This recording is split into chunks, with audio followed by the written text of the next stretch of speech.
નમસ્કાર દર્શકો, આજે આપણે એક એવા ટોપિક ઉપર વાત કરીએ કે જે આજકાલ યંગસ્ટર છે અથવા તો હર એક વ્યક્તિના જીવનની અંદર આ રોગ અમુક અંશે આપણે જોવા મળતો હોય છે અથવા તો અમુક આ રોગના એટલે કે માઇગ્રેન જેવા રોગના લાંબા સમયના શિકાર થઈ ગયા હોય છે. અને માઇગ્રેનનો જે દુખાવો હોય છે, આમની કરતાં તો મરી જવું સારું, આ લેવલના જે દર્દીઓના શબ્દો હોય છે. માઇગ્રેનનો જ્યારે દુખાવો થાય છે ત્યારે એમને કંઈ વસ્તુ ગમતી નથી, કંઈ બી જે આ લાઇટ હોય છે વગેરે અથવા તો કોઈ અવાજ હોય છે એનાથી એમને ઇરિટેબિલિટી આવતી હોય છે, ગુસ્સો આવતો હોય છે. એટલી નાજુક સ્થિતિ થઈ ગઈ હોય છે, એક જ મન થાય કે કંઈ નથી કરવું, આપણે પેડા રહીએ.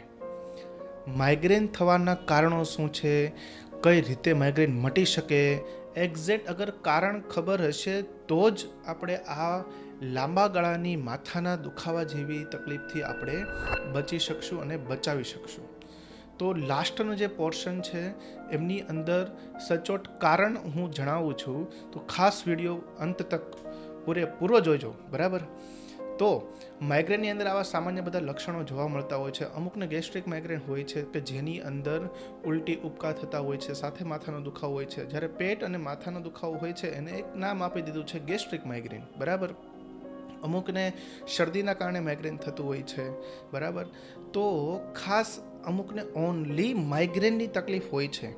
શેના કારણે છે એ પણ જાણવું ખૂબ જરૂરી હોય છે. હું અહીંયા ખાલી વાત કરું છું ઓનલી માઇગ્રેન ટિપિકલ એમની વાત કરું છું કે જેના લક્ષણો વારે વારે માથાનો દુખાવો થતો હોય છે, તડકાની અંદરથી આપને માથાનો દુખાવો થતો હોય છે, કોઈ અવાજ હોય છે, કોઈ ખાસ એવો પવન હોય છે, કોઈ સ્પેસિફિક લાઇટ હોય છે, કોઈ જે લાલ પીળી લાઇટ થતી હોય તો એ આમ આંખ ખેંચાય, માથું ચડે મારું, આવી બધી તકલીફો જોવા મળતી હોય છે.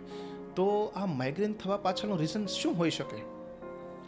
જે માઇગ્રેનવાળા દર્દીઓ છે એ બિચારા મૂંઝાતા હોય છે કે સર આ બહુ બધા મેં પ્રયાસ કર્યા, બહુ બધું મેં ખાવાનું ટાળ્યું છે, છતાં બી મને માઇગ્રેનનું જડ પકડાતું નથી.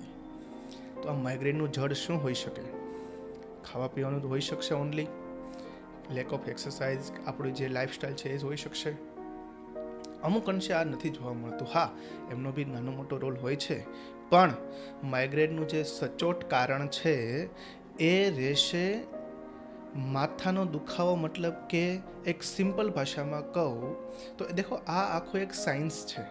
આ કોઈ એમ નથી કે તમે એમ કહી દો કે ખાલી માથાનો દુખાવો એટલે કે તમારો માથાનો દુખાવો કોણ છે? એ તમારું માઇગ્રેન છે. આ વાતમાં તમને સમજમાં આવ્યું કે આ વાતને આપણે થોડીક ડિટેલમાં સમજીએ. કોઈ એક પેશન્ટ છે, બરાબર, એમની ત્યાં વારે વારે હસબન્ડ વાઈફની અંદર ઝઘડા થાય છે.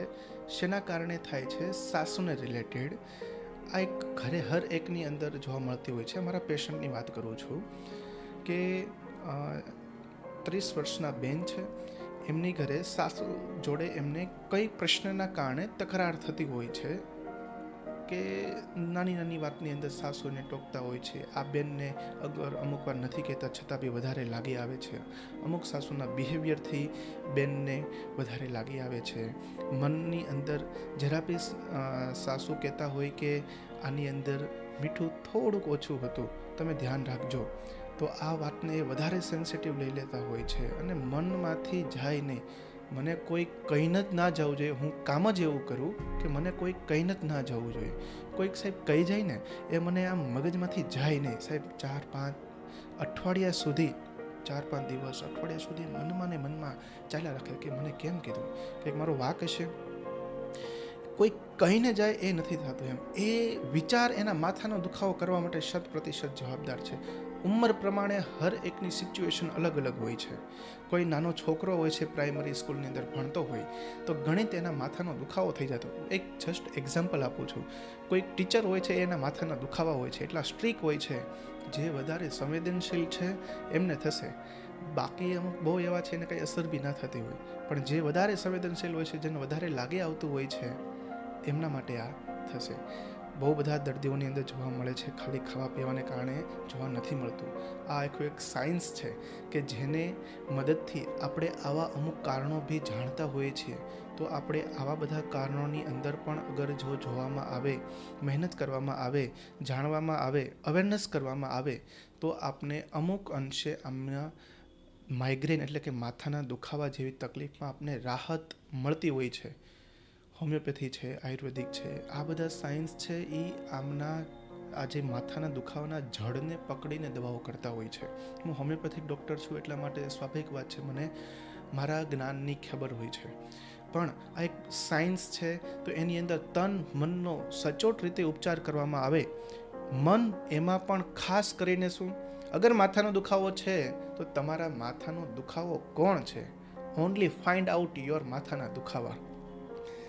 બસ આ એક જ માહિતી એવી છે કે ઓલમોસ્ટ કેસની અંદર અગર આ આપને ખ્યાલ આવી જાય છે, એના ઉપરથી આપણે અવેરનેસ થઈ જાય છે, છતાં બી સારું થાય છે. બાકી સચોટ એવા હોમિયોપેથિક ડૉક્ટર આમાં સારી રીતે એમનો કેસ લઈને હેન્ડલ કરતા હોય છે.